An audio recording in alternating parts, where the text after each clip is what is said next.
Waalaikumsalam warahmatullahi wabarakatuh. Sebelum kita mulai belajar hari ini, marilah kita berdoa terlebih dahulu. Berdoa dimulai. A'udzu billahi minasy syaithanir rajim. Bismillahirrahmanirrahim.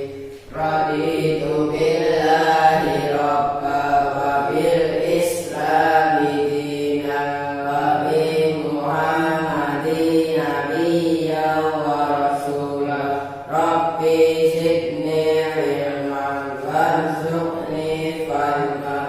Amin ya rabbal alamin. Ibu absen dulu ya. Eva Yulianto, Hadir. Adi Wahyu Afrianto, Hadir. Fadil Abdillah, Hadir. Eka Tiansa, Hadirah. Adnan Dwi Prianto, Hadir. Yulia Rizkyani. Hadirah. Alhamdulillah masuk semua ya pada hari ini. Sebelum memasuki bab selanjutnya, kita review bab sebelumnya. Bab sebelumnya kita membahas tentang bab awal kejadian manusia. Ibu mau bertanya kepada Mas Adi, khalifah itu mengandung makna apa? Pengganti atau penguasa. Ya. Terus Mas Heva, sebutkan dua saja peranan khalifah. Menjadi pemimpin, menyejahterakan dan memakmurkan bumi. Ya, alhamdulillah, berarti materi sebelumnya sudah paham semua. Jadi kita lanjutkan ke materi berikutnya. Materi berikutnya yaitu keikhlasan dalam beribadah. Kalian buka halaman 11 ya. Keikhlasan dalam beribadah. Di sini terdapat pada surat Al-An'am ayat 162 sampai 163 tentang keikhlasan dalam beribadah. Nah, dari isi kandungan surat Al-An'am ayat 162 sampai 163 ini, yang pertama yaitu terdapat sebagian dari doa iftitah itu ya. Yang nyetak itu kayaknya lagi ngantuk, itu tipe di buku itu tulisannya iftitah ya. Iftitah yang dibaca dalam sholat pada rakaat pertama. Kalian masih ingat kan iftitah itu apa? Masih. Iya, pada rakaat pertama setelah takbir sebelum Al-Fatihah. Yang kedua yaitu suatu ikrar yang merupakan prinsip hidup seorang muslim sebagai manifestasi dari penghambaan yang sejati kepada Allah Subhanahu wa taala.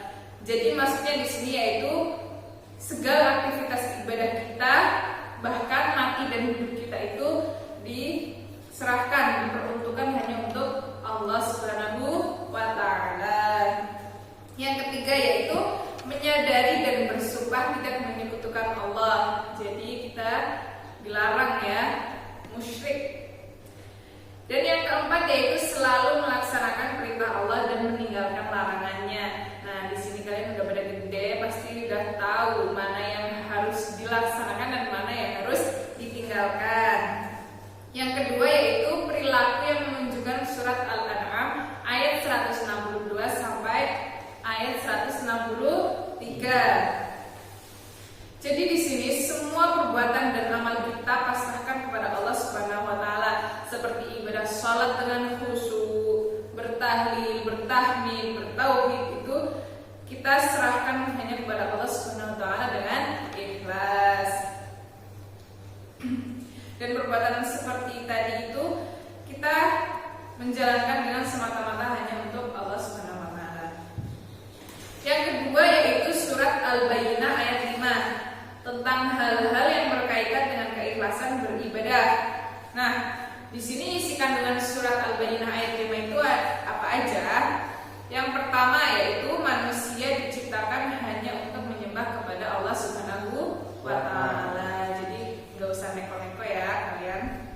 Yang kedua, manusia diwajibkan mengingat Allah Subhanahu wa taala di waktu berdiri, duduk maupun berbaring. Kita meskipun lagi sakit, sholat aja jika tidak bisa berdiri bisa duduk. boleh juga berbaring. Apalagi ketika tidak sholat pun kita diusahakan untuk tetap mengingat Allah seperti berzikir gitu ya. Dan yang ketiga yaitu menyembah Allah dengan memurnikan ketaatan kepadanya, dengan menjauhkan diri dari sifat-sifat kemusyrikan. Nah, di sini wujud dari sifat musyrik dikelompokkan menjadi dua. Yang pertama yaitu percaya adanya Allah tetapi tidak mau melaksanakan perintahnya. Ia di KTP Islam percaya kepada Allah tetapi tidak mau melaksanakan perintahnya. Itu naudzubillah min dzalik. Jadi kita harus tahu mana yang wajib dijalankan dan mana yang harus ditinggalkan. Yang kedua yaitu memutuskan perkara tidak sesuai dengan ketentuan Allah, padahal ia mengetahui dan meyakini kebenaran hukum Allah Subhanahu wa Ta'ala. Dan yang selanjutnya apa? Yaitu keikhlasan dalam beribadah. Hakikatnya tidak dapat dipisahkan dengan niat ikhlas. Ikhlas itu apa sih? Ikhlas itu murni, suci, bersih.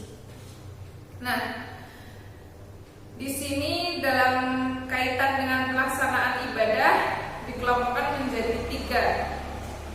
Niat dalam kaitannya dengan pelaksanaan ibadah dikelompokkan menjadi tiga.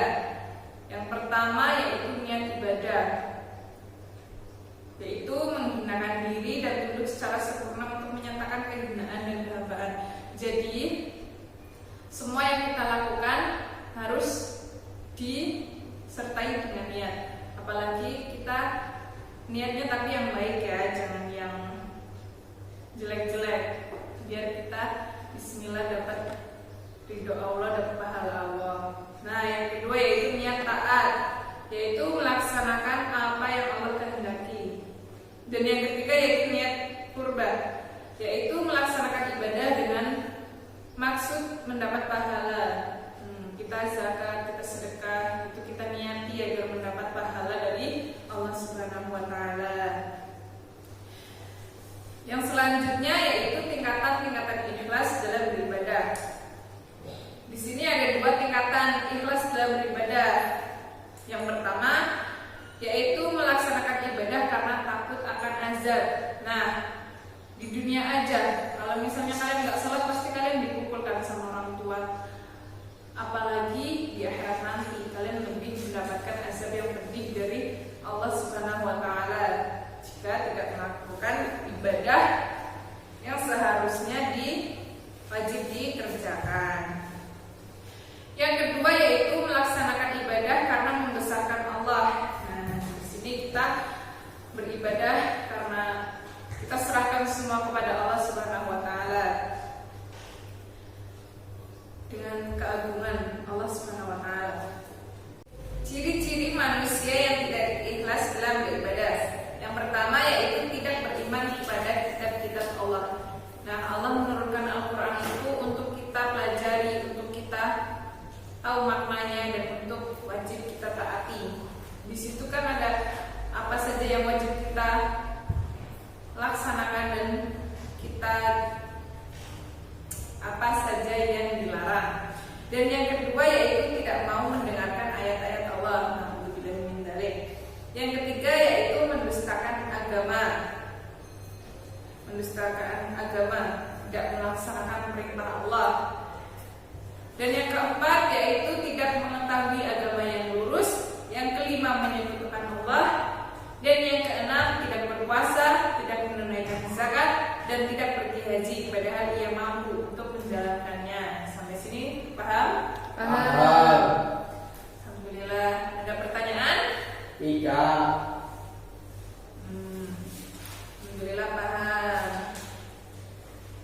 Kalau nggak ada pertanyaan, ibu yang akan bertanya. Yang pertama, Quran surat apa saja dan ayat berapa yang menunjukkan hal-hal yang berkaitan dengan keikhlasan beribadah? Mbak Yuli.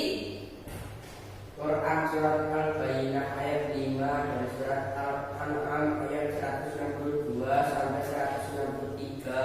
Bagus, seperti yang kita lihat. Yang kedua, tingkatan-tingkatan ikhlas dalam beribadah ada 2. Coba sebutkan. Nah, itu yang muncul siapa itu, Mas Fadil?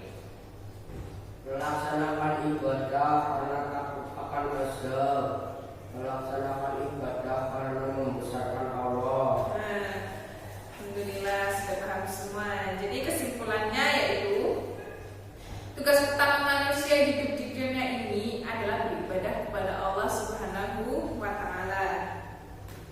Karena ibadah kepada Yang Kuasa merupakan bukti pengabdian seorang hamba kepada Tuhannya.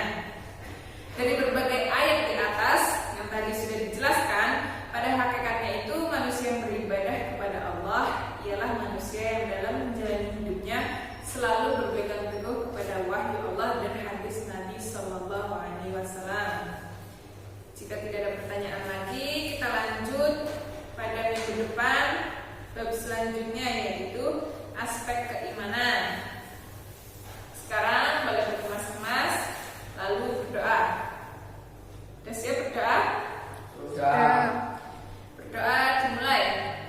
Bismillahirrahmanirrahim. Wal asri innal insana lafi khusrin illa